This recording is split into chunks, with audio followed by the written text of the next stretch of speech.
This is going to sound like so much hate, and I swear it's not.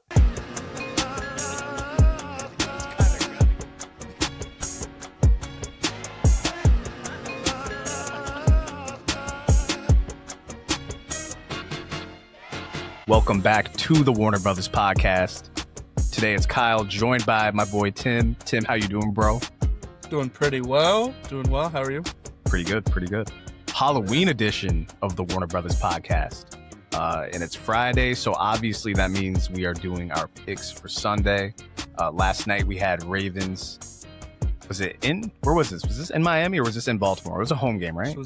This was in Miami. It is in Miami. Okay, so we had Baltimore going to Miami. Baltimore laid the smackdown on Miami, which two of you guys predicted. Me and Brandon predicted a little milder, but you and Keenan, one of you guys may have even had it spot on. I'd have to go back and look, but it feels like one of you guys had it pretty low scoring for Miami. I had the margin of victory correct, but I was off by a touchdown both ways. Okay. So, all right. So not a great game from Miami. Yeah, not a great game. And they fired their GM today. Yep. We got news. Which kind of went under the radar. I didn't see like any posts about it, but then I heard about it. That's exactly how I found out as well. Yeah. That's exactly because I didn't get any notification about it. I saw that the owner said that they're keeping Mike McDaniel for the rest of the season, fired the GM, which is very interesting. I can see keeping Mike McDaniel on if you think you might have a future beyond the season, or if you want to give him one more season maybe. But firing your GM mid-season is very interesting to me. In that case, it's almost like, why wouldn't you fire Mike McDaniel? And I actually think, and I've said on here a few times, I actually think it's been overblown how bad Mike McDaniel's been. I think it's been, if you're doing blame pie, I think I would give the majority to Tua more than Mike McDaniel. Yeah. But there seems to be a lot of people who think it's all Mike McDaniel or it's majority Mike McDaniel, and I disagree with that. What'd you think from the Ravens side of things last night? I mean, it was back to business as usual. I mean, they performed. They scored when they needed to score. I thought they could have done better. I think they stumbled on a few drives, which could have been points. So I think this game could have been in the range of 35-6, and it wouldn't have shocked me at all. It was a pretty good game. When they got into the red zone, they took care of business. They got their touchdowns. From Miami's standpoint, there was a couple questionable calls, 14-6, and they're on the 8-yard line, 4th and 2, and they go for it.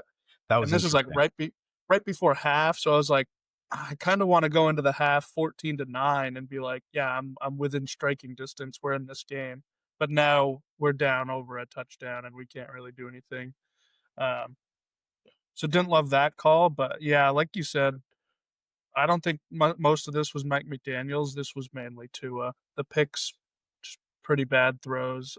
Then they had some good plays that got wiped by phantom penalties that shouldn't have been called and things like that. And it just got away from themselves. So. Yeah, I agree with you on that 4th down call just before the half. 4th and 2 especially, I can understand going for it, but it's the Ravens at full strength, and I know their record is, close to the Dolphins at that point, but you're still facing a full strength Ravens, essentially. So just 14-9, you're okay. I forget who got the ball in the second half, but even then, 14-9, like you said, you're in striking distance there. Kind of play it safe. I get you're playing for your job if you're Mike McDaniel and Tua in this case, but I don't know. Take the points there. Be safe. The other thing that... Go ahead. Baltimore got the ball to start the second, so I could understand they really wanted to be closer, to a tie there than to be down points. But like I said, I'd still like to go into the half saying, hey, we're only down 5, not we're down 8, and we haven't been able to score yet. Also, on the 4th down call, this is 4th and 2. We need these points. Could have picked up the 2. Yep, we need this first down, first of all. Points would be great. Let's call our best play, and they throw a back corner fade route to Devon Achane, and he doesn't even run the route. He didn't even think that was – I don't know if Tua thought he was going to get, a blitz coming, so he, just threw the ball. That just – I didn't like that play call or, how Tua handled it at all. Wasn't a fan of that. It's very interesting watching Tua navigate this this point in his career as he's fallen off. I've never been a big fan of him, but like just watched him go from maybe above average starter to now like a guy who's just lost it. You can see when he gets pressure, he really kind of just he gets kind of scared. He gets kind of hesitant. He's already looking down at his feet rather than looking downfield. I agree with you on that call. And it's funny because later in the drive, or excuse me, later in the game when it was like way out of hand and they're just going for it on fourth down anyway, they were picking him up quite a bit, like in succession. And Achane, even though he was the target on that play, he is perfect for fourth and short. I mean, in space underneath routes, you can't guard him. You can't stay in front of him. So, I mean, you could have dumped it off. I don't know if they had a timeout there. I don't remember. But, you know, if they could have picked up that 2 or 3, called a timeout, boom, then you can try to go get points in under 10 yards. You know what I mean? Then you're goal to go. But yeah, no, Miami's season's obviously over. Next 3, though, for the Ravens. So they got 10 days off. Then they're going to Minnesota, who, I mean, we'll talk about them when we do our picks, but I mean, they just don't know which way they're going. They don't know where to go. Then they got the Browns in Cleveland, which could be a trap game, but I mean, let's be real. The Ravens will probably be favored by double digits in that game. Then they got the Jets at home. Then after that, you got the Thanksgiving game against Cincinnati. Who knows who their quarterback will be? It's looking pretty good for the Ravens here. And, you know, before I would have been talking going into their bye week, I think we were talking about, you know, maybe the Ravens could get a wild card spot. But the Steelers did not take control of this division the way they could have and should have in this time off. I mean, the Ravens, if they went out into that Thanksgiving Day game, I mean, they could be tied for the division by that point, for all we know, but they'll definitely be in striking distance.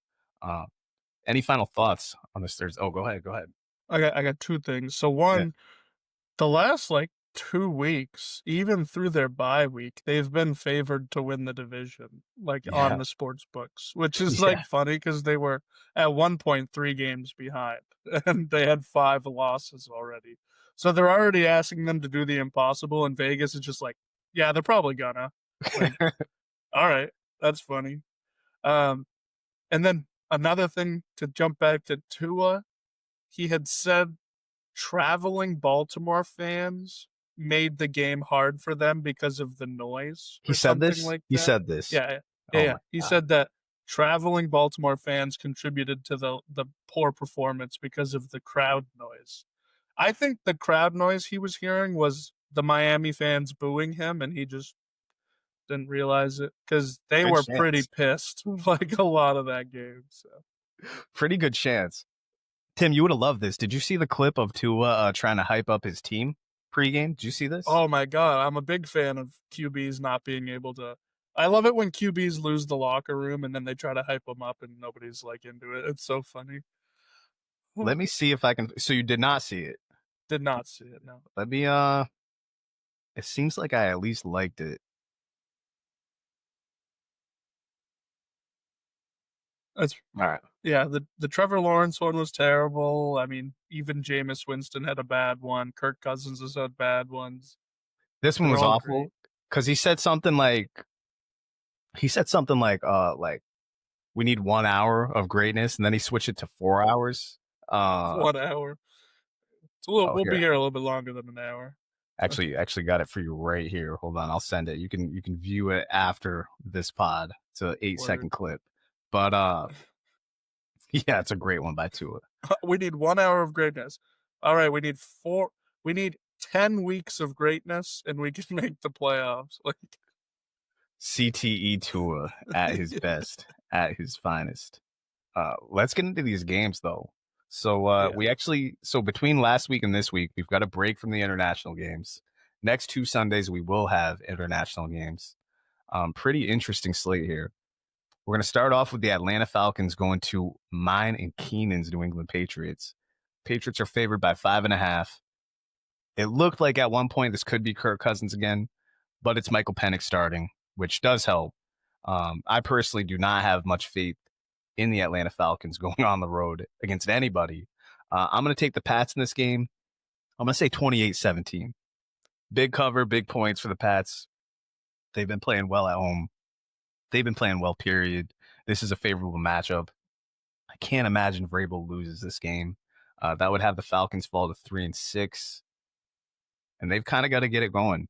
They're very much kind of like their NFC South counterpart, like the Panthers. They're more talented than the Panthers, but they're each very much a home and away team. Home, you're going to get good performances. Away, not so much. How do you feel about this game, Tim?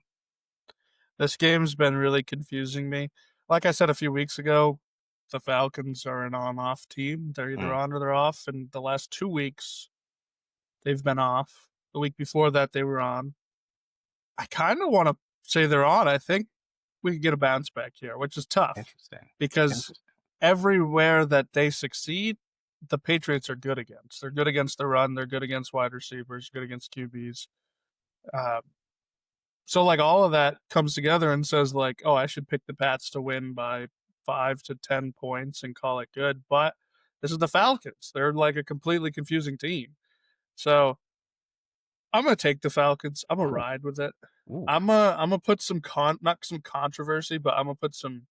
It's gonna make the AFC East like who's gonna win conversation a little bit better if the Patriots lose here. So I'll take the Falcons. I'll say they come in and they get the job done, mainly on the back of Bijan, maybe a little bit of Drake London. I'm not sure if he's actually playing. I think he was a limited participant, but hopefully he plays. They kind of need him to play. Another thing with the Patriots is Ramondre's out for this game. They've already marked him out. So it is Travion Henderson going to get his first start. It looks like he's probably going to get all of the work. They don't really have depth here at running back past that. So if this is a blow-up game for Travion, then yeah, the Pats will probably win by 2 scores. And I would love to see that. I would love to see Travion take over the starting role, and it would require a big, big game this weekend to get him into that conversation. So I will roll with the Falcons 24-20. I think if they do win, it's got to be right in that range. Can't really get any bigger than that. Tim, I'll give you a point in your favor and a point that detracts from your Falcons pick, all right? Drake London is playing. He will play on Sunday, so that's a point in your favor. Patriots have not allowed any starting running back this year to get over 50 yards or even reach 50 yards, I should say. So that would be the point in my favor for the Pats. And honestly, if this game was in Atlanta, I'd probably be with you and pick Atlanta because they're great at home. Patriots, I know they're my team, but guys can probably tell, like when I'm talking about them, I got this cautious optimism with them.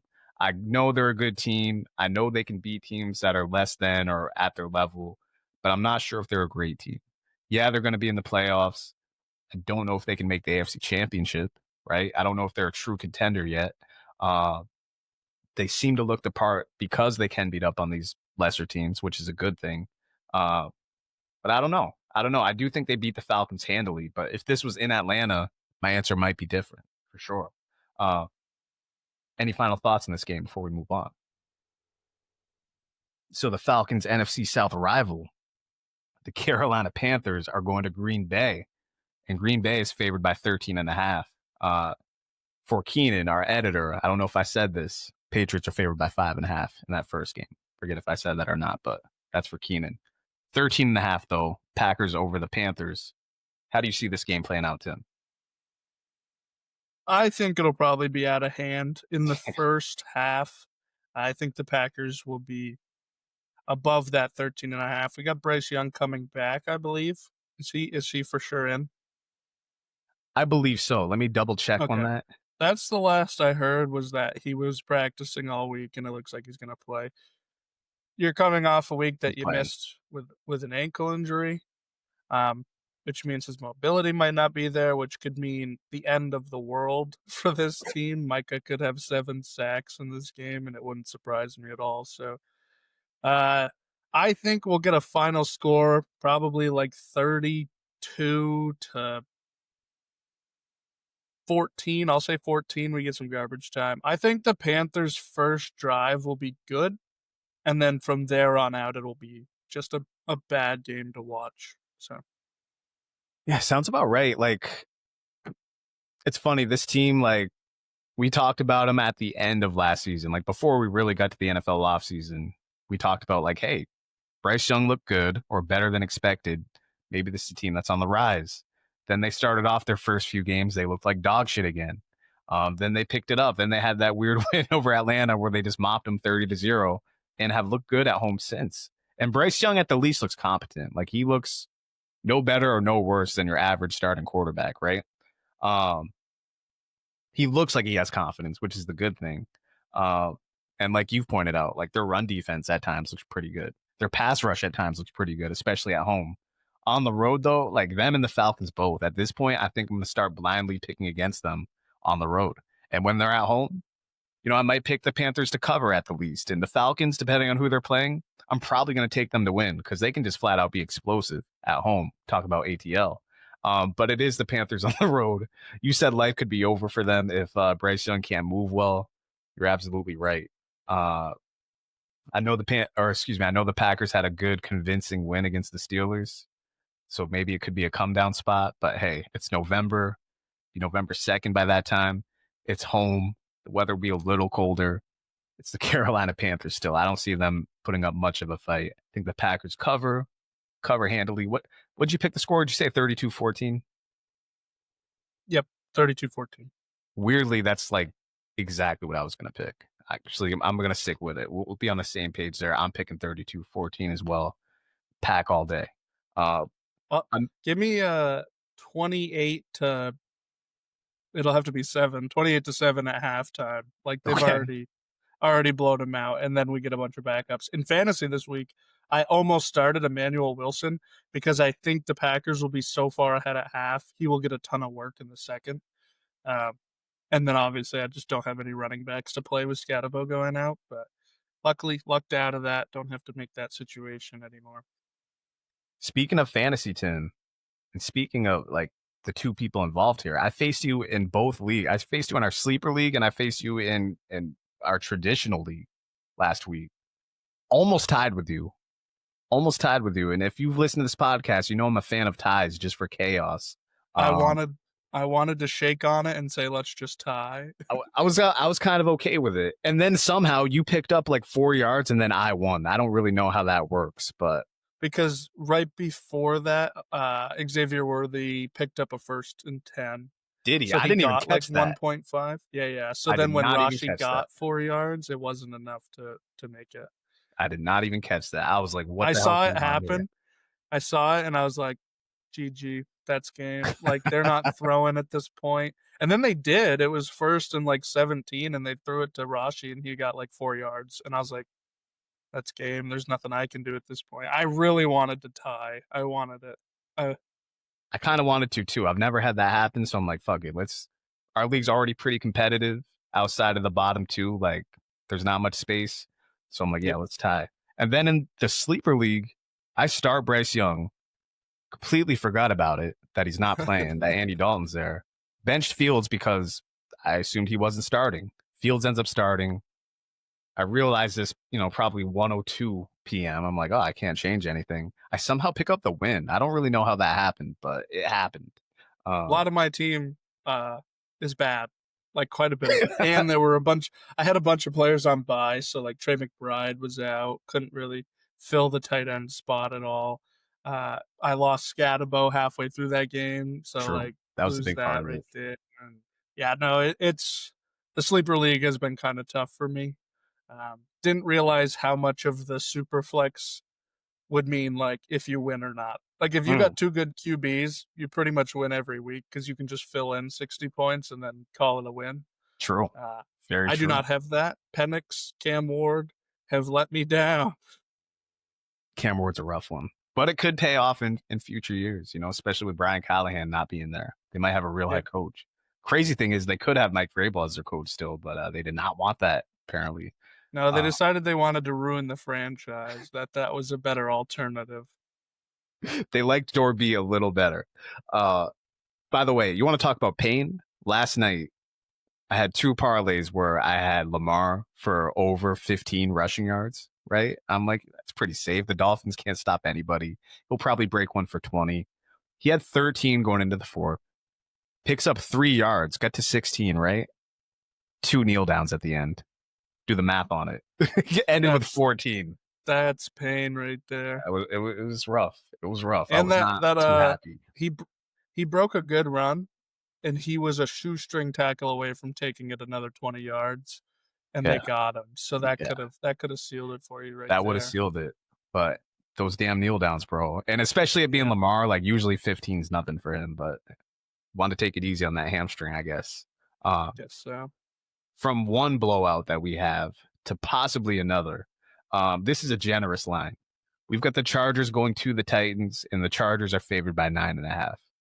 To me, you could almost like put this line at whatever. I know the Chargers aren't at full strength, but you can't convince me that the Titans are really going to keep this within 10. You can't convince me that they're going to keep it under 9 at all. You can't convince me they're actually going to cover that. Do you see this game any differently? No. I'm pretty sure this opened up double digits. I thought it opened at 11. But it seems like it. Yeah, it seems like it was higher than this at one point. A little confusing, because especially after the win that the Chargers just had last week, I think people should be willing to say they could do that to Tennessee. I think they do that to Tennessee. I'll take it 27-14, say they get it good enough, but that's still a 13-point win. They should cover. Yeah, the Tennessee, they suck at the run. Chargers ran pretty well last week. They suck against the pass. Chargers passed pretty well last week.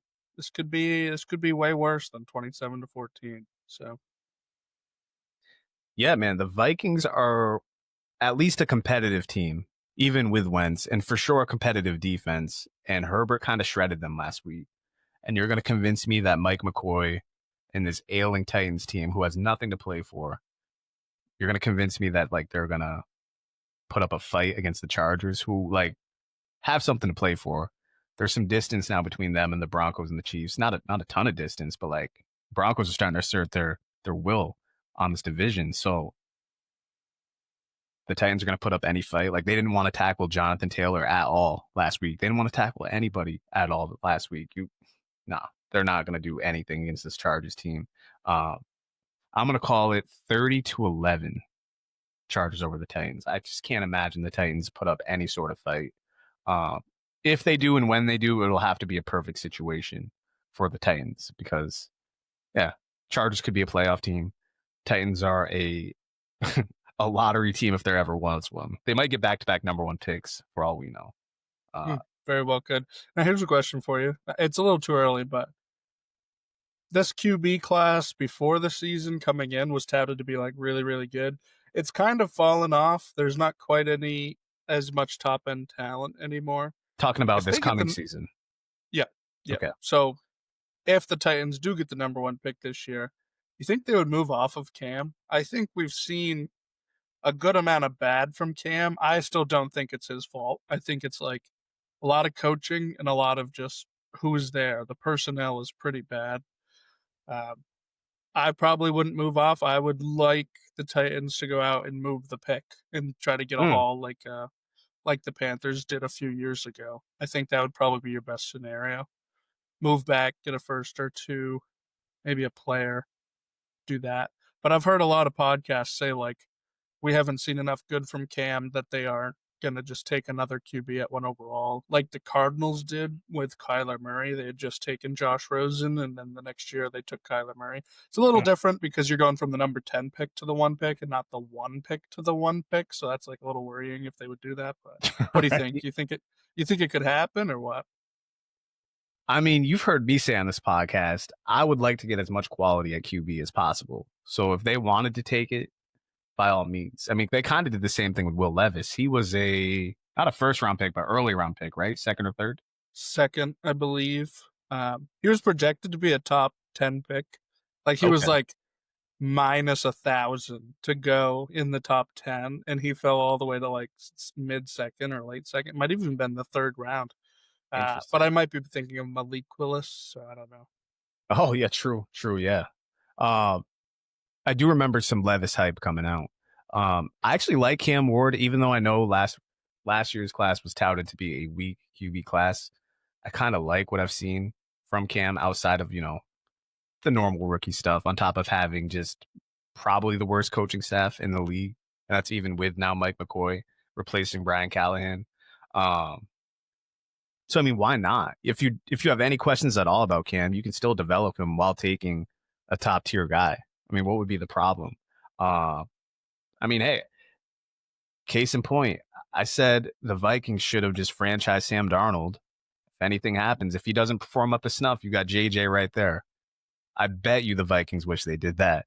I mean, look what they're at with JJ. I mean, I don't think they trust the guy at all. I don't know if that injury was nearly as serious as they made it out to be. I think he's coming back this Sunday. It's projected to come back this Sunday. But I didn't like what I saw out of him at all in those few games he played, even though he got a win. Did he start 3 or was it the second game that he bounced out?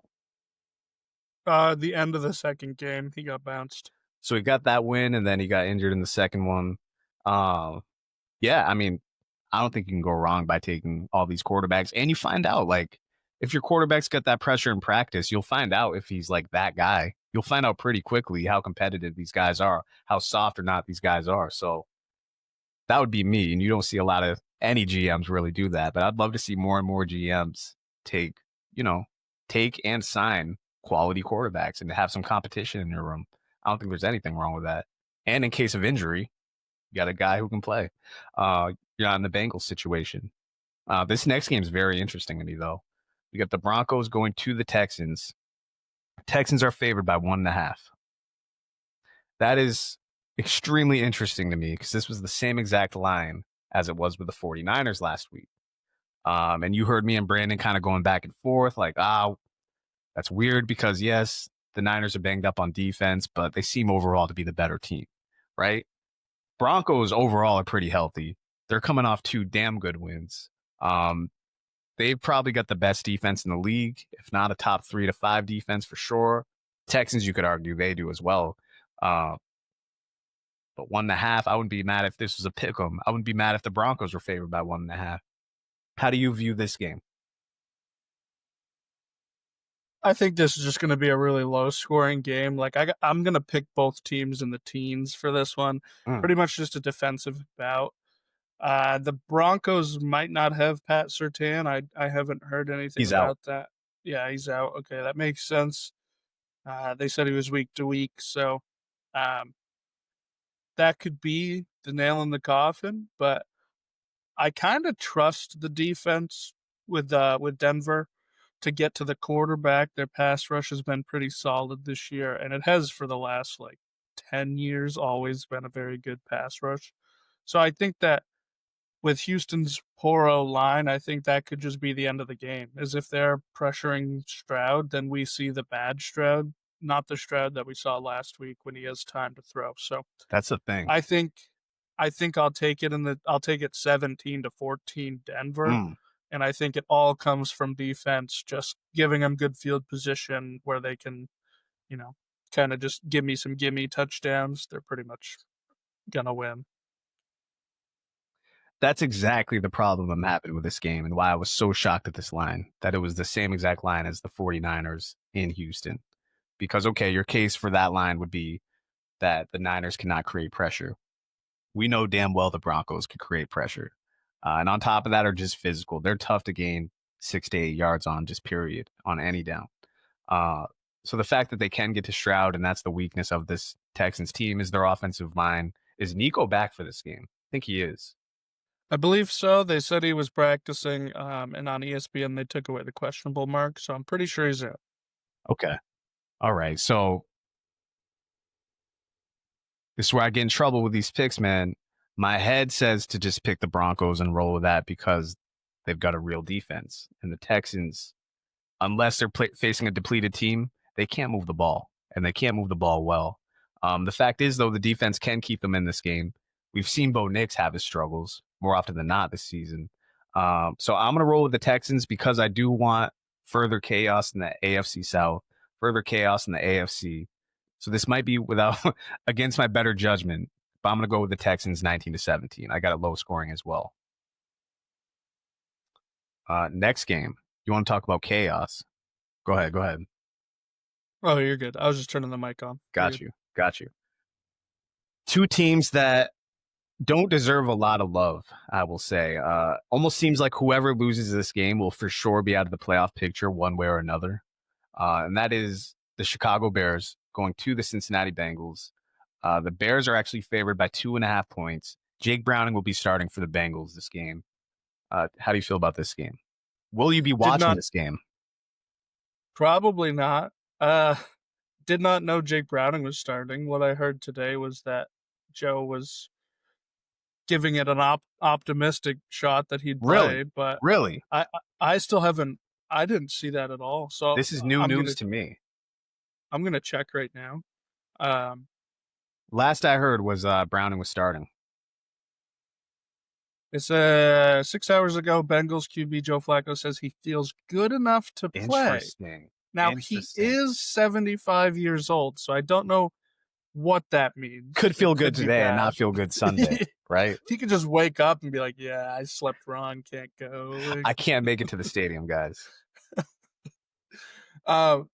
If Browning plays, I'll definitely take the Bears. I think I'm going to take the Bears either way, to be honest. The tough part about this is DeAndre Swift is not playing this weekend. He's ruled out. He's been running really, really well these last few weeks. This last month, actually, he's been way above expectations. So really just, do you believe Kyle Monangai can fill in enough? The Bengals are one of the worst against the rush, so I think he'll probably be fine. And if they can't generate pressure on Caleb, then I got to say that the Bears are probably just going to look a little bit better in this one. I'd probably take it 23-18. I think that's the range we're going to get. But I'll take the Bears. The Bengals' playoff chances are gone, I think. I think nail in the coffin was last week. It seems that way. The problem with this Bears team, I know at one point I compared the Patriots. I said they were like a mini version of the Jags because of that game they had against the Steelers where they just made way too many mistakes. Patriots have since corrected that. The Bears very much remind me of an NFC version of the Jaguars where they cannot help themselves. If they're ahead, they want to give up the lead. If they're behind, they want to look scary enough, or they just want to let you just blow them out. And they both have overly hyped number 1 overall picks at QB. So they've got a lot of similarities to me. So at 2.5, I can't trust the Bears either way, honestly. I kind of want to pick the Bengals here, especially if it's Flacco. If it was Browning, I would pick the Bears without blinking, even though I just said I have no confidence in them. But Browning, they should get it done. This defense does have the ability to take away the ball. But the thing is, we did just see the Bengals in this position 2 weeks ago against the Steelers, where it was kind of a ride or die game, do or die game, I should say. This will be the case as well. It pretty much is cooked for their playoff chances, but if you win this game, you can give yourself some hope sort of thing, and it is at home. I'm actually going to roll with the Bengals here.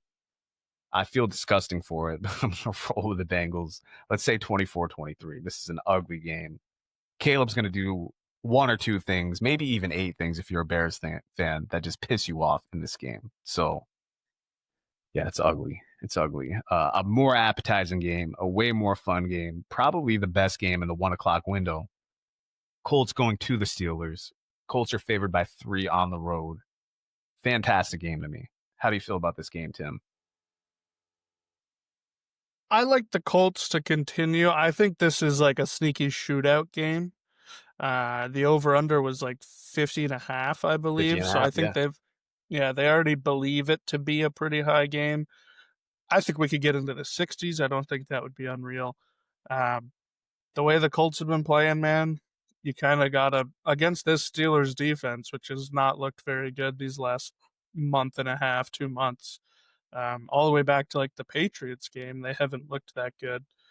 I think the Colts might abuse them. I think they might score 30-something points on them, and then that's just the end. But I think the Steelers are able to stay in it. I think they'll kind of be a score behind most of the game, but they're at least still in striking distance. So I'll take it 34-28, and I'll take the Colts. I think they keep rolling. Yeah, it's funny to look in ESPN. If you go look, it'll tell you the position grade, and all positions are favorable matchups for the Colts, very favorable, one of the best matchups. So it'll probably be a high-scoring game. I don't see a defensive bout here. You know, it's funny. Last week, we had the same line for the Steelers at home. They were a 3-point underdog to the Packers. And I said you can often blindly just play that with Mike Tomlin, 3-point underdog at home. And I think they would have been in that game had, we talked about the offsides call that wasn't in that game. That kind of tipped the game because Packers immediately score after that. Should have been called in the Steelers' favor on their third down. Didn't happen. And now we get the Colts, who just look like the best AFC team. Like, however you feel about the Chiefs, however you feel about the Bills, the Colts have been the most consistent week in and week out in the league currently. And the Steelers don't have a defense. The Steelers had a defense. I'd probably pick them in this game and not even think about it. We talk about it week in and week out. Colts have been historically great on offense. Jonathan Taylor has been historically great. Unless you can convince me that the Steelers are actually going to stop them and stop Jonathan Taylor this week, which they might. Like, as I'm saying this, watch, it's going to be a 17-14 game. Chris Boswell game-winning field goal. I'm gonna roll with the Colts anyway. I see it like you. I think it's gonna be high scoring. I think Aaron Rodgers will have some success, but Colts have given me no reason at all to pick against them until I absolutely have to. So let's go 34-30 Colts. That's a cover right there too. 34. Let's go 34-31. Let's get a good push there between the Colts and the Steelers. Any other final thoughts on this game? This should be quick, Tim. This is the Niners going to your Giants. Niners are favored by 2.5. I'm assuming by that line, it's still Mac Jones and not Brock Purdy. I actually haven't heard much on the Brock Purdy front. We got the news. Brock Purdy is out this week. It was funny on Thursday. They said that he was moving really, really well at practice, looking good. And then Friday they said he quickly progressed towards not playing. So he will not be there. Yeah, it seems like they're not going to play him until they absolutely have to. You know what I mean? Mac Jones has held it down good enough, well enough for them to be okay. In this game specifically, I think the Niners will be okay, especially without Scadaboo. I could see this getting ugly, honestly, especially without Scadaboo. That was kind of Jackson Dart's security blanket. They're already down neighbors, as we know. I'm going to go a 10-point victory here. I'm going to say 24-14, San Francisco. That's how I've been thinking about it all week, especially San Francisco versus New York is just the last handful of years has just not been a good game for New York ever. I'm actually going to take New York this week. I think San Francisco's beat up enough to where they can keep it close. I think there are two outcomes to this game. Exactly what you said. The 49ers win by 10 to 17 points, or the Giants win a close one. So I'll take it 20-18 Giants. Interesting. Yeah, I think we saw a little bit last week that if you get to the passer, if you can get to Mac Jones, it's not going to look super pretty with this depleted core of receiving threats. And I think Brian Burns and Thibodeau and I think Carter can still get there. So I think that could be enough to just influence it. So Giants pass rush game. Do you think Daboll is the head coach week 1 next year?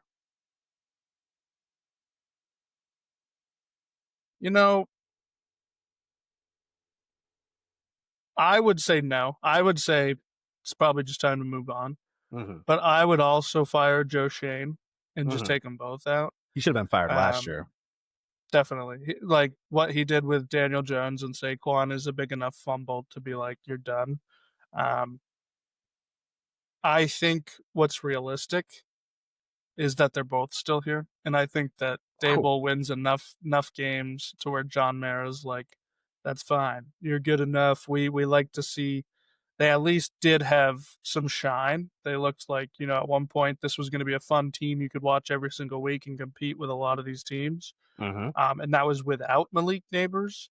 So you can at least be optimistic in it and say with Neighbors healthy, with Scadabo healthy next year, maybe we are in a better situation. But in my opinion, defensively, almost every single one of these big free agent signings has been a complete disaster. Brian Burns has been the biggest success piece here. He's had a phenomenal season already. believe he's leading the league in sacks right now. And he's been really, really good for them. But every piece on the back end has looked pretty iffy. Even Bobby Okereke has looked kind of iffy, and I just don't love that. We have hundreds of millions of dollars in this defense, and it's like the 29th best defense in the league. So it's either a coaching issue there or it's a GM issue. I think it's a GM issue. I don't think they're going to fire either of them, though. That's very interesting. I think at the least we see Shane go. I mean, he should have been fired last year. 100%. I agree. He should have been fired as soon as he gave Daniel Jones that contract. Instead of absolutely just pay Saquon and tag Daniel Jones. Like, we've already seen 4 good years of Saquon. We know he can do it. We have seen 1 successful season of Daniel Jones. And you said, let's go secure up $160 million at the QB position. That's just egregious. That's fireable. It's unreal. It's unreal. Why, if your plan this whole time was to go Jackson Dart, if you sign Jameis Winston, fine. That's fine. You don't need Jameis Winston and Russell Wilson. I'll continue to say this. I don't understand why Jameis Winston isn't starting for a team like the Cincinnati Bengals. I don't know why there's not a team, especially in this case where they have 3 quarterbacks. Why is there not a team, and maybe we'll see it on Tuesday with the trade deadline, why wouldn't someone just go after him? If you're a team on the bubble here who's not sure about your quarterback, why not throw Jameis in there? If you're the Vikings, why not throw Jameis in there and see what you got? I mean, there's worse things. There is worse things than Jameis Winston. We've seen quarterbacks. Both Jameis and even Russ have some trade value, like enough to where you could be like, okay, he's better than whatever backup we got, and he might even be better than the starter in this situation. Like you said, like, in my opinion, Vegas has no reason not to be like, hey, give us Jameis. Like, we're going to move off of Geno in a couple weeks, and we need somebody that can at least sling the rock and potentially win us a football game. That's what that's what Jameis is, in my opinion. He's probably going to lose you some. He's probably going to win you a couple. So yeah, there are definitely teams that should just, hey, here's a 5th, 6th swap. And you give us Jameis, and he's just a pick on the roster making $8 million. That's not contributing. So, in the case of the Bengals, like, he enhances T and Chase. You know what I mean? Like, yeah, it's not Joe Burrow, but it's also not Joe Flacco. He's a little bit more mobile, and I think Joe Flacco's a much better fit than Jake Browning. Don't get me wrong, but if you're going for a pocket QB who's got a big arm, who's, you know, again, he's not Joe Burrow, but he can be 75% of Joe Burrow, why would you go Jameis, who's at least younger for sure than Joe Flacco? I don't know. Same with the Vikings. That's a team that can get deep. Jameis loves more than anything to throw the ball deep. Like, more than anything, he just loves pushing the ball downfield. So why not if it goes bad with JJ McCarthy? He is the definition of fuck it, Jamar's down there somewhere. And guess what? Jamar's going to catch it. They're about 40% of the time. So same with T. Exactly. They are both mismatches one way or another. So, like, he could have 8 for 25 and still have 245 passing yards because he's launching at 67 yards downfield hoping. Like, and yeah, like you said, Flacco kind of limits them. I think Jameis would have been a better fit. I agree. And they didn't really give up anything for Flacco. If you really believed in your season, give up a little bit more, go get Jameis. Did you see the Bengals after they lost to the Jets? There was a season ticket holder who called in trying to cancel his season tickets. Have you heard this story? I saw something about this. I didn't read it completely. It did pop up on one of my feeds, though. I did see this. So somebody calls in and they say, I'm trying to cancel my season tickets. I'm tired of this team, tired of the front office, tired of the mismanagement, tired of the prices of these tickets going up every single year. And the person that they were talking to just tried to guilt trip them and basically say, like, oh, so you only want season tickets if we're going to the playoffs, huh? It's like, you only care when we're winning. And it's like, yeah, that's kind of how season tickets work. You sell more when you're a successful franchise. I can guarantee you Buffalo's got more season ticket holders than Cincinnati does right now because their games are all meaningful and not just half of them. But basically tries to guilt trip them and saying, like, you only like this team when we're good. And it's like, the guy outlined like 6 different reasons why he wanted to. And to me, just saying, hey, these tickets are getting way more expensive every single year and we're not a good football team, that's enough right there to be like, I don't want these season tickets. I don't want to spend thousands of dollars every year to not enjoy the product that I'm getting. I thought it was wild that they tried to guilt trip him and not just be like, we understand we're a shit franchise. Like, it's a very poverty franchise move on their part.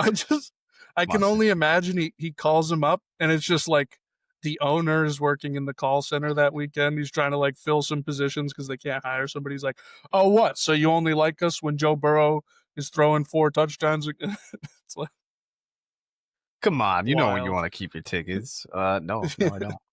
No, thank you. Free my boy Jameis. Let's get some meaningful November, December snaps for Jameis like we thought we had last year. It was entertaining. We got that Monday night matchup where he threw for like, didn't Jerry Jeudy catch like 216 or some shit on that Monday night? There was a 200-yard game from Jeudy. And then the first game he started, I believe, was against the Steelers on Thursday Night Football in a snow battle in a blizzard, and they won. That's right. The Browns got that. He got the nice snow angel. Yeah. He beat the Ravens in one of those games as well. And then, that Monday night game, if I remember correctly, he had 2 pick sixes. And then put up 30 of his own, which is the Jameis experience right there. Most of the passes were like 25, 30 yards downfield. Free my boy.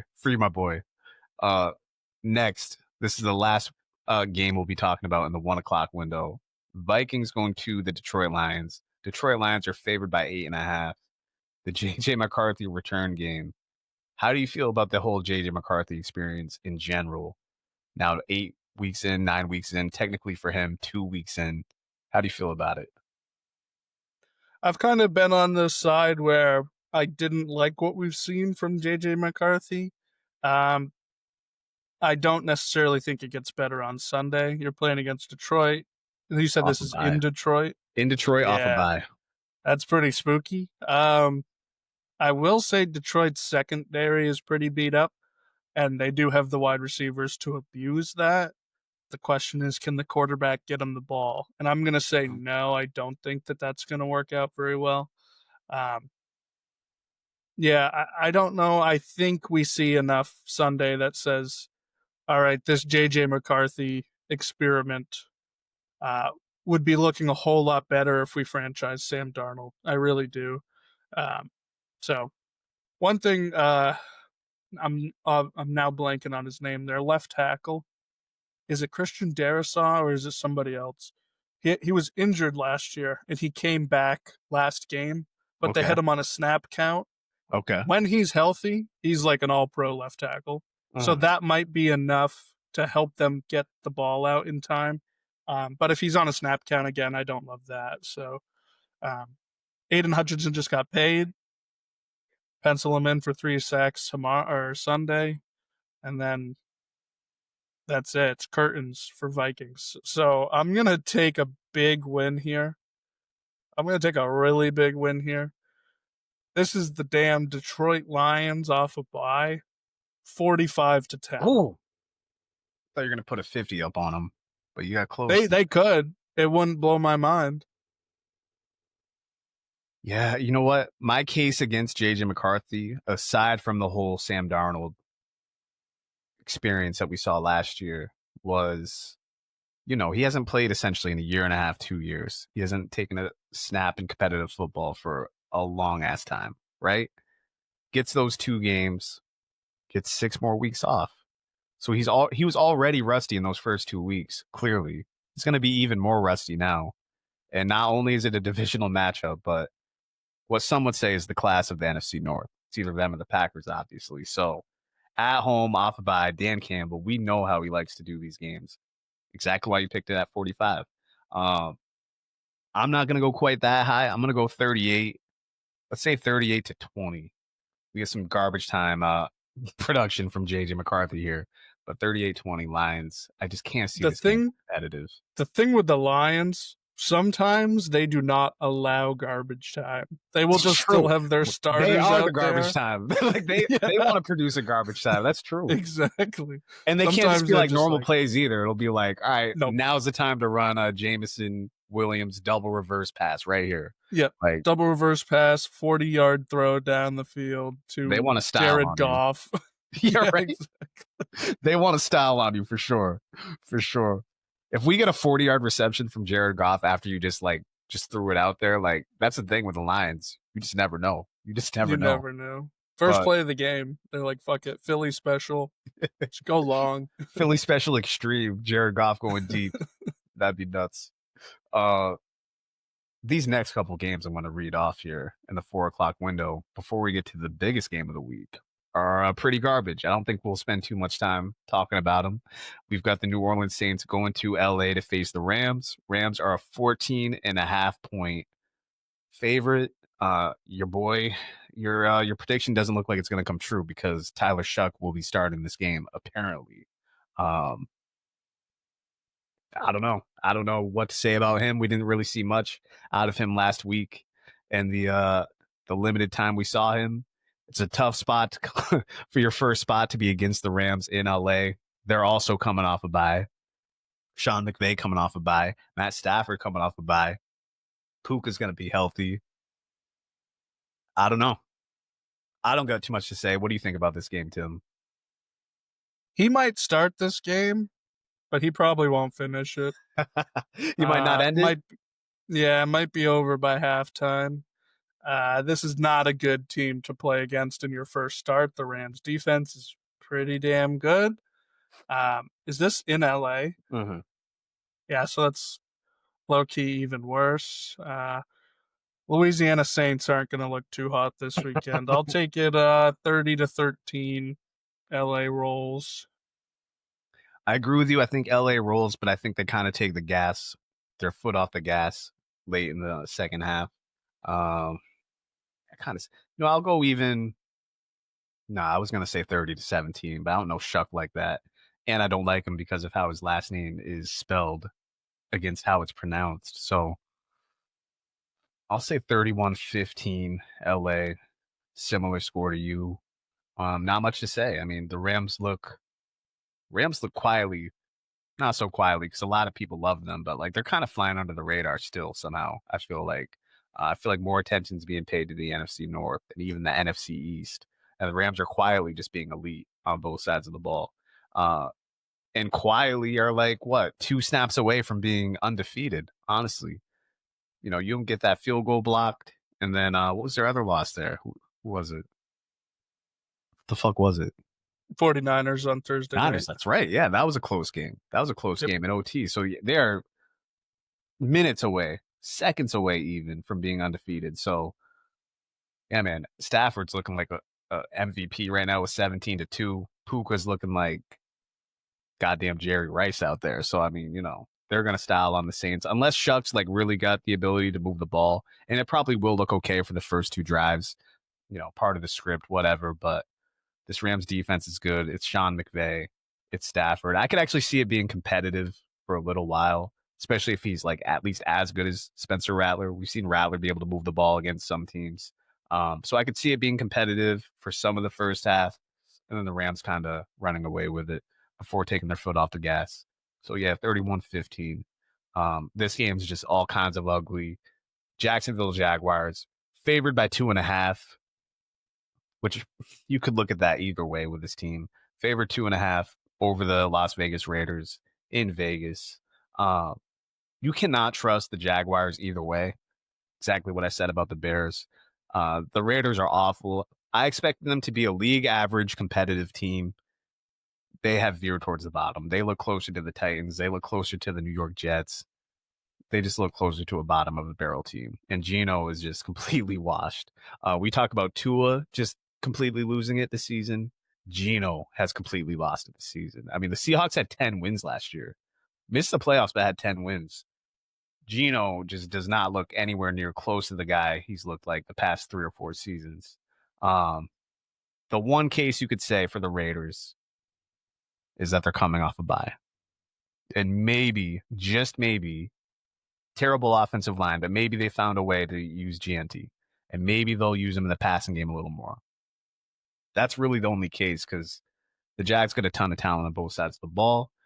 They will be without Travis Hunter, who just got put on IR today. But we've seen flashes from the Jags. They can just flat out put up points if they want. The thing with Trevor Lawrence is he can turn over the ball too. So they should win by margin. I'm going to say they win. I'm going to say 28-20. They win. Maybe we see a better effort out of the Raiders. But it would be hard for me to pick them over anybody right now. And I mean, Vegas is kind of giving you a gift here by only making this game 2.5. Because, yeah, even though you can't trust the Jags either way, the Raiders have no reason to compete. And normally, them favored on the road, I wouldn't even think about taking the Javs. But the fact that it is the Raiders, okay, that's kind of a gift. You should get a field goal win over the Raiders. And if you can't, it's time to reevaluate things, especially coming off a bye. How do you feel? It's actually funny. Before you started talking, I had wrote this out, and I wrote Jaguars 28-20. And then you talked, and I was like, neither team's scoring 20 points in this game. I know they're both off the bye week, but True. No Travis Hunter. That's going to suck. And then the Jags defense looks at times really good. So maybe coming off the bye, they kind of get back into the good section against the Raiders, who have looked bad on offense. And Gino wants to throw the ball away. He wants to throw exactly picks. Does. Yep. He either wants to throw picks or out of bounds for intentional grounding. I just don't see a world where the offense either way looks good necessarily. So yeah, I'm gonna nerf them both 10 points ish, and I'll take it 18-15. I think we get a really close game. See, this is the thing: is if the Jaguars are a playoff team, they should handle the Raiders. I just don't see that happening. They're just not the serious team that they need to be. So yeah, I don't know. Both coming off the bye is interesting though. It could just be a really barn burner that we don't see or something like that. I pray it's not, but you never know. Brian Thomas Jr. also dealing with a knee injury, I believe. So that's just hinders them. Who's going to be catching? It's going to be Parker Washington out there doing all the work. I don't know if that's going to work. So here's my problem with this game and with this week in general. And I found myself in this predicament last week with Brandon. I picked a lot of favorites here. Not all the favorites can win, but none of these dogs. I mean, let's go through them again. Falcons on the road. Don't feel great about that, even though their talent. Panthers, double-digit underdog. We're not picking them. Titans, get out of here. Broncos would be the pick. I picked the Texans in that game for chaos, but Broncos would be the obvious live dog. You could even make the case that it should be favored. Bengals, I picked. Okay, they're a live dog, only because they're even with the Bears. And then the Steelers.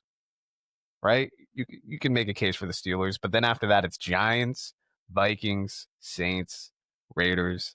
I don't feel good about any of those teams, right? So more often than not, we're probably I don't think we get anybody out of the big covers or out of the big spreads. Excuse me. I don't think anybody covers any of those, or at least wins outright, as far as the Vikings, as far as the Titans, as far as Falcons by 5. But as far as the Carolina Panthers, the Saints, all those guys, I don't see any of them outright winning, let alone covering. But seems like one of these teams at least will cover.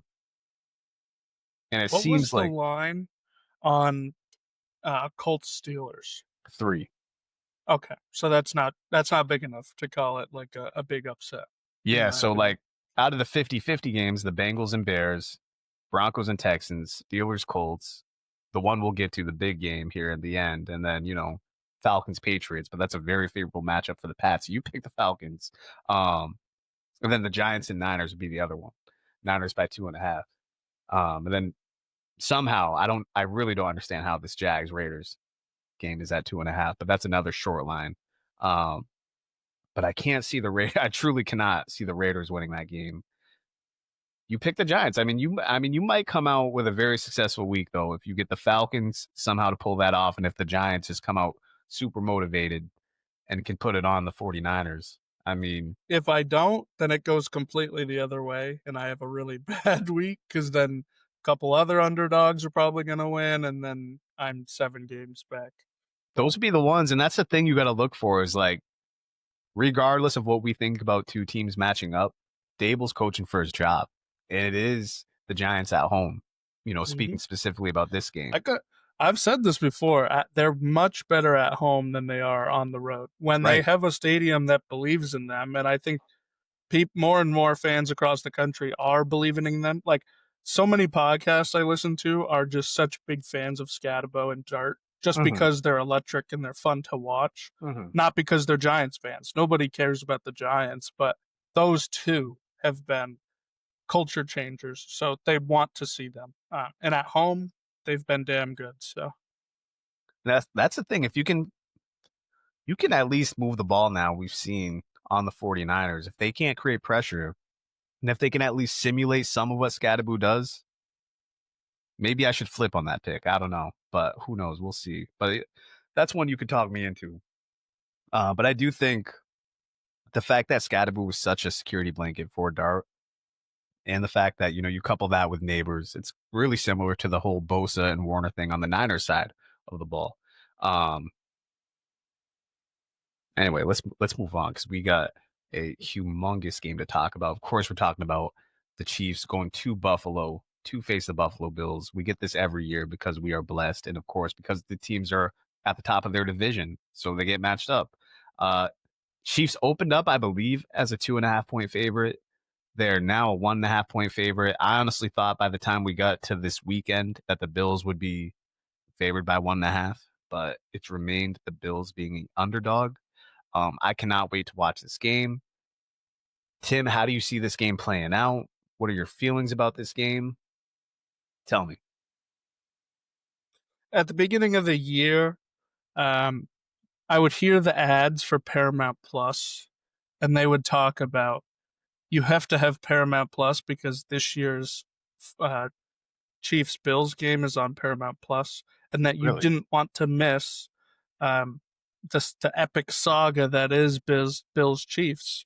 The Chiefs started out the year not looking super hot, and I just remember saying, like, I don't even care about that game. Like, in my opinion, they haven't quite been like the saga games that they want them to like be these last couple. Going back to like the Tyler Bass missed field goal. I think we get a good one this week though. Like I like the way the Chiefs have been. You don't playing. think the last few games have been good between the Chiefs? The and the last regular season games haven't been as good. Okay. The playoff games have been good for sure. Yeah. Most of the memories people have about Bills Chiefs are playoff games. Like that's where they like the 11 seconds or whatever, 32 seconds one. Like I said, the Tyler Bass missed field goal to tie it. But when it comes to regular season games, the last one that I remember was when Gabe Davis had 4 touchdowns and like 200 yards or something. And that was like 4 or 5 years ago. So when it comes to regular season games, these games are typically 24-20, something like that. So I'm going to take that exact score. I'm going to say that the Chiefs get it done. I like what they've done through the air. I think Mahomes is playing really good football. I like the Bills. I think they're going to be a solid opponent. I think they're going to play really well, but I think right now I like what I see from the Chiefs a little bit more. So. Yeah, this is a tough one to analyze. And by the way, you're pretty spot on. 30-21 last year, Bills won against the Chiefs. If you remember, the signature play of that game was Josh Allen scrambling, getting what would have been a first down, and then I think breaking it open for a touchdown. And that essentially won him the MVP, even though there was like plenty of weeks left to play. But people were like already ready to give him the MVP based off of that. And hey, you got it. I agree with you. The Chiefs are playing much better. Their passing attack looks dangerous. I've said many times on here, if it's ever sounded like I hate the Chiefs on this podcast, it's because of the brand of football they've played in the past. I do not feel that way about them anymore. I love how Mahomes is playing. I love how he's spreading the ball around. I love how Rashee Rice is playing. The fact that you got Xavier Worthy just as your like second, third option that you can just use as a burner type of guy, and you can kind of just slowly take him along. Tyquan Thornton had some good games early on in the season. Now he can just be a fifth option that can get deep. They look comfortable. They look confident. If they can stop James Cook in this game, I think that'll be the difference. Now, if James Cook can get off, it's anyone's game. And I'd actually probably like the Bills a little better in this game if James Cook's going to continue to have the games that he's been having. Went for 216 last week. Was the fodder of our debate on this past Wednesday's episode, on our Trick or Treat episode. James Cook, top 5 running back. Gotta agree with that.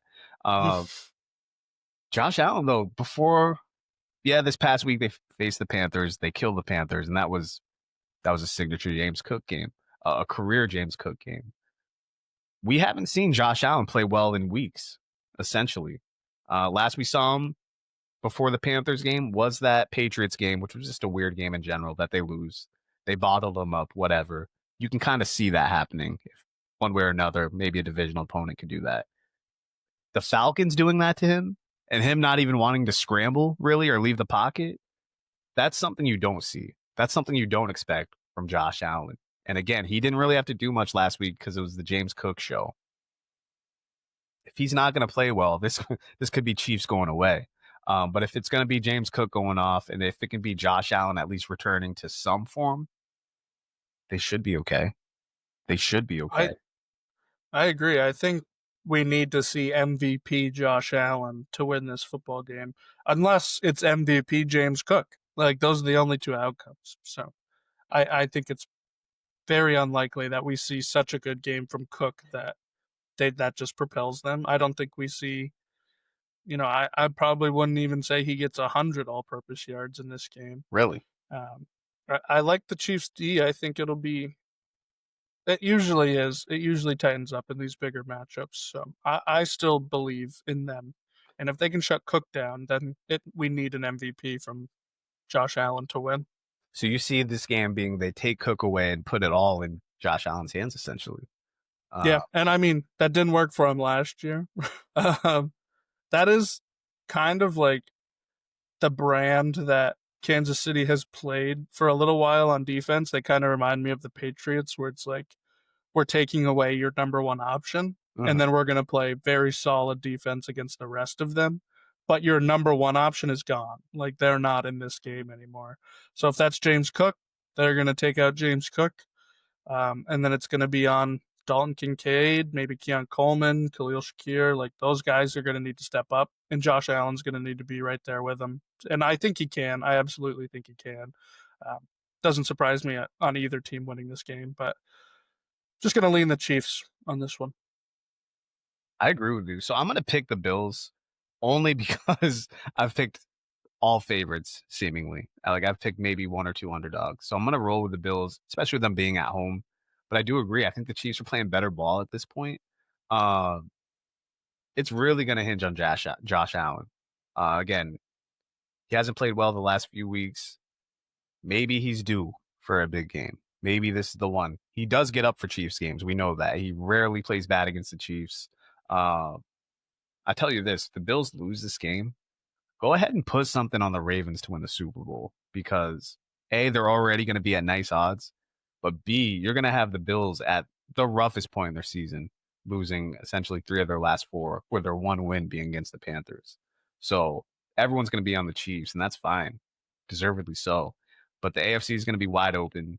How do you feel about the Colts? The Ravens are going to be in a very nice spot in the home stretch, in this November-December stretch going into January, if they can take control of that division.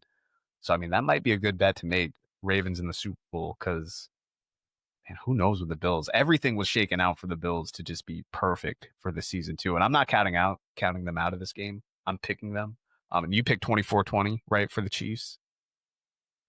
I'm going to go 27-24 Chiefs. We're going to get, it's Prater for them now, right? Tyler Batt's still injured. That I'm not sure, actually. I didn't really watch too much of the game last week, so I'm not sure. It's Ben Prater most this year, so I'm going to assume he's still their kicker. So we're going to say a Matt Prater game-winning field goal. The Chiefs are playing better, and when they have diversity on their offense, when they can spread the ball around the way they are on offense. Andy Reid, who, by the way, saves his best plays for games like this. They're impossible to stop. And the way they have people in motion, the way they use short yardage situations, the way they use just their group of receivers, and Kelsey, who's rejuvenated, by the way, doesn't look quite as washed anymore. It's against my better judgment. I'm making all kinds of cases for the Chiefs here, and I'm just rolling with the Bills just for personal reasons. So, hopefully the Bills can get it done. But I mean, it really looks like the Chiefs are just going to take control of not only this game, but the entire conference. And that's even with the Colts, having only one loss. So, man, I almost want to flip on that Steelers game the more I'm talking about it. It's hard to imagine Tomlin losing back-to-back games at home as a home underdog. But again, Colts have given me no reason to pick against them. What do you think coming out of this game, Chiefs and Bills? What do you think we'll be saying? Like, what do you think the main topic when we're talking next Wednesday? What do you think the topic will be coming out of the Chiefs-Bills game? I hate to say it. I mean, a lot of people already have Mahomes leading the MVP category, but I think you had mentioned last week that we haven't really heard any MVP talks in the NFL. I think we're going to start hearing it. If he goes for 275, 3 and no picks, or hell, even 4 touchdowns, that wouldn't surprise me. I think we're right there to where they're like, is Mahomes about to win his 27th MVP or whatever he's at? So pretty much. No, I could see that too. And if, let's say the Bills were to lose this game, and let's say it wasn't the greatest showing for Josh Allen, but not the worst either, I could see it being super dramatic about him. Like, will he ever win a big game? Will he ever win the big game? This and that. I could see it going that way. Let's just hope for a good game, though. They always seem to deliver. What they'll exactly say is the Super Bowl window for Buffalo closed? That's off of 3 losses, and they're like, wow, it's done. I do not think that that's the case. I think they're a very good football team. You know who low-key brought up that exact conversation was us on this very podcast before the year. We did, actually. Yeah, that was one of the topics. That's right. I think I brought it up, and my main reason, this is silly, my main reason was because they're moving into a dome next year. Yeah, that's right. Not anything to do with their roster or anything, but the fact that they won't have snow as an advantage moving forward was my reasoning. Sunday night's a pretty good game. We got Seattle going to the Commanders in the DMV. Seattle's actually favored by 3 points. This line's actually moved up since last I seen it. Commanders are kind of disappointing. They have not been nearly as fun as last year. They've obviously been banged up. Jane Daniels will be back. That's a good thing. Seahawks have been just looking like a sleeper, just flying under the radar, playing great football on both sides of the ball, honestly. Would love to see Commanders win. Would love to see them get back at it. How do you think this game goes? This is the one that I think I'm going to get wrong. I just feel like either way I pick it, it goes the other way. I'm leaning Seattle. I want to pick Seattle. They're on the road, so that scares me a little bit. But Washington, they don't have Terry McLaurin. They really haven't been able to run the ball. They've gotten decent production, receiving-wise, out of their running backs, but running just hasn't been there for them. I like the Seattle's defense, so I think I'm taking them, and I'm going to take them a nice 30-24. I'm going to say that they play a damn good game on the road. He's that guy. We didn't get to talk about this, but during that Monday Night Football game, the announcer almost slipped. He almost slipped. He definitely took out a letter and said it funny. And nobody called him out on any social media platform. Do you want to give me this? Give me an example of what it sounded like? There was no G or B in his name. There was 2 G's there. So it was N. N. Yep. And then... Would you say there was an I there? Yeah. So Ninja, or how do you... No, the J was still there. and if you took out the J, it would be the word. What word are we talking? What word are we talking about here, Tim? You might just need to just say it. So And that was the Warner Brothers podcast, and that's how it ended. Yeah, oh shit! That's how we cancel ourselves. Actually, straight up gotta go listen to it. I rewound it because I was like, huh? Yeah, I feel bad that I can't see that. You should have sent that to the group chat actually, because I can clip it actually. I can probably figure it out. Oh shit, that'd be big time. So that'd be hard to find on just on socials if you couldn't find it on socials. But I heard someone butcher his name today actually, in a way I've never heard it butchered. It was they almost pronounced it European. They pronounced it Inagba or something like that. I don't even know. Yeah, I don't even know how they got that pronunciation out of it, but I was kind of impressed, to be honest with you. Where do you put him this year?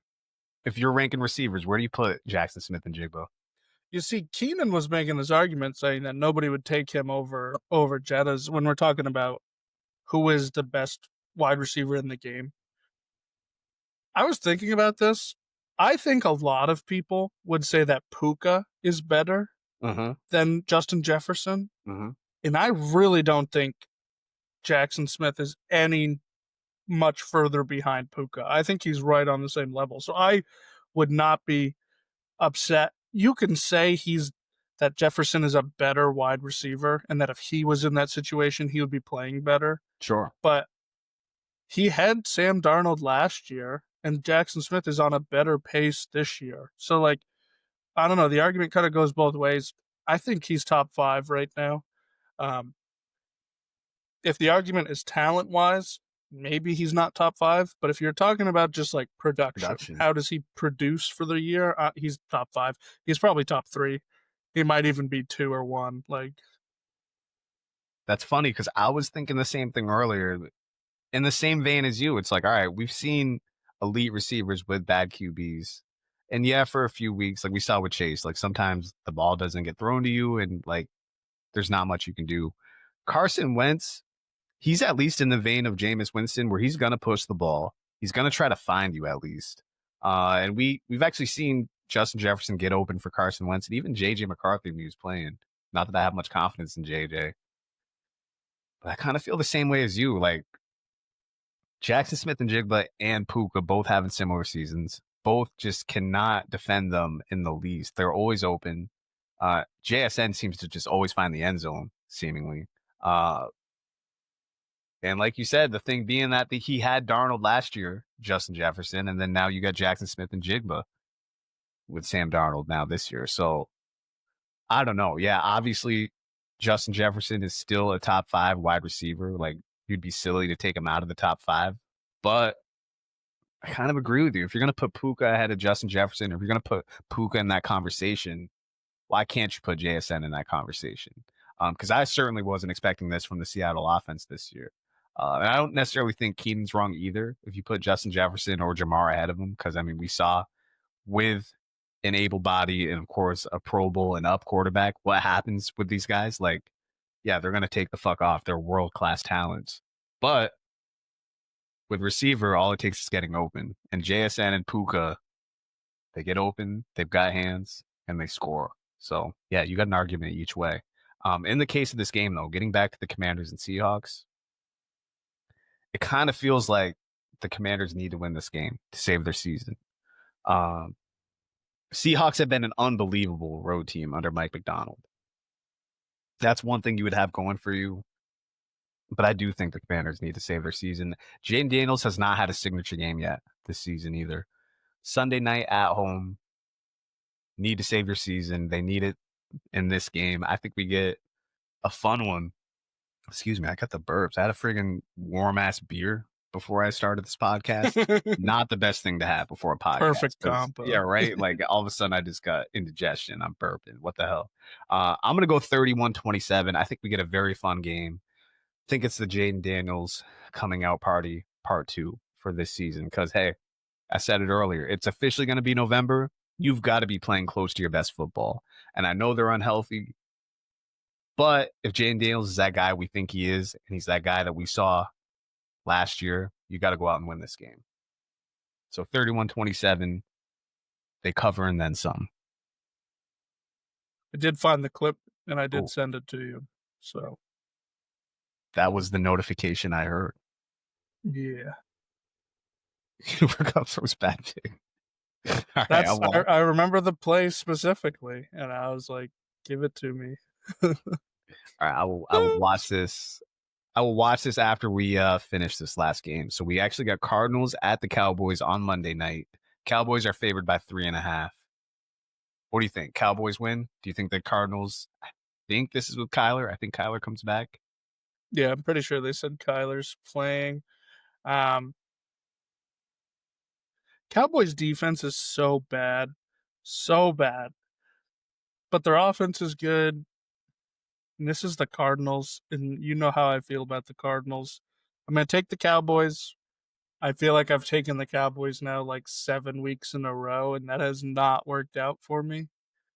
But I'll take them. I think it'll be a very high-scoring game because if they got to win, the Cardinals at least score 27 points. So they're going to have to score in the 30s, I think. So I'll say 34-27.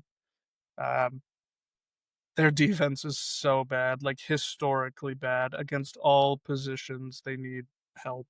So, yeah. Yeah, they need to make some moves in the trade deadline. Otherwise, it's going to be ugly for the Cowboys.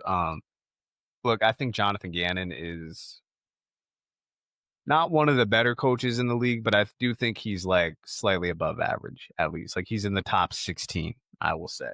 Do not think he's a bad coach at all. They're coming off a bye. I want a shootout here. I want a classic Monday night shootout. Give me 38-35 Cowboys. So the Cardinals cover. We get a shootout. We get an exciting game. But the Cowboys get a win at home for their fans. Keep their hopes alive coming off that ugly loss to the Broncos. If that happens, then the Cowboys, let me scroll back. I got to get back to the start of the year. Allowed 37 to the Giants, 31 to the Bears, 40 to the Packers, 22 to the Jets, that's whatever, but 30 to the Panthers. Then they allowed 44 to the Broncos. If they allow 35 points to the Cardinals, they might be on another run of historically bad, all-time bad defense. Awful defense.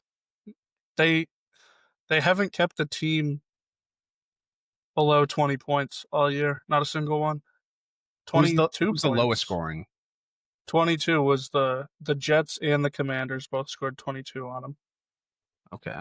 Every other one is above 30. And the Eagles 24. But every other one of that is above 30 points. And that was we got a thunderstorm in that game too. Yeah. So that was a little weird. Thunderstorm, boring second half. Yeah. All right, I'm gonna watch this clip. I'm gonna see what this. And running back as Kupp takes the hand. You gotta wait for the pick. And it's intercepted. He overshot Jackson Smith and Jigga. And see? Jigga. Yeah, there was a world where he almost slipped up. He did replace it with a J. Shouts to Jay-Z and Jigga. That's probably the closest we've gotten, though, from an announcer. I will at least say that. We got a problem, and I think the NFL is just going to, nip it in the butt. But there's a player, this white kid, I believe he's in high school right now. You talking about Noah? Yep. And I think he's in college now. Yeah, he's going D1. So I think you're right. I think this is his freshman year in college. Isn't it pronounced like Kaniga? Yeah. But I think the NFL would have a problem with that. They just censor him? I think they might just be like, hey, listen, we either need a different name to put on your jersey or you're not playing in the NFL. I think that's exactly what they would say. They just refer to him as Noah? Yeah. This is white Noah. Noah with a K. Noah K is what they'll call him. Is he actually like an NFL prospect? I mean, he went D1. We've seen crazier situations. So true. All it takes is, a good college to get there. So even as a walk-on or something, as undrafted.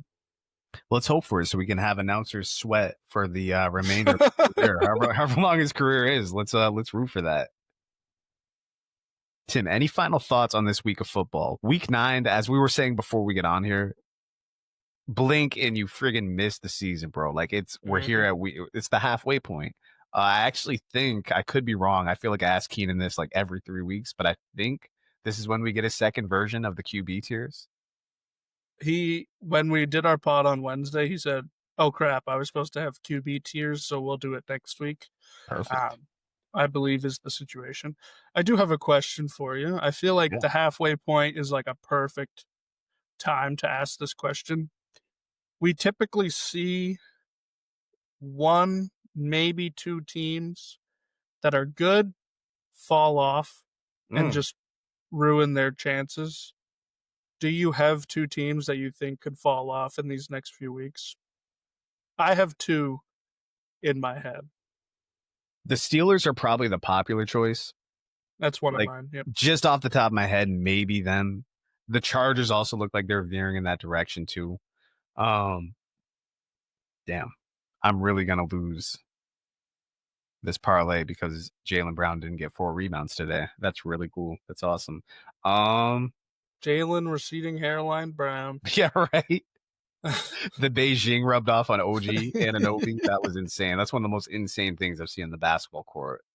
And it wasn't even really basketball related. Shit. If I had to pick teams well above 500, the Jags, they're always in play.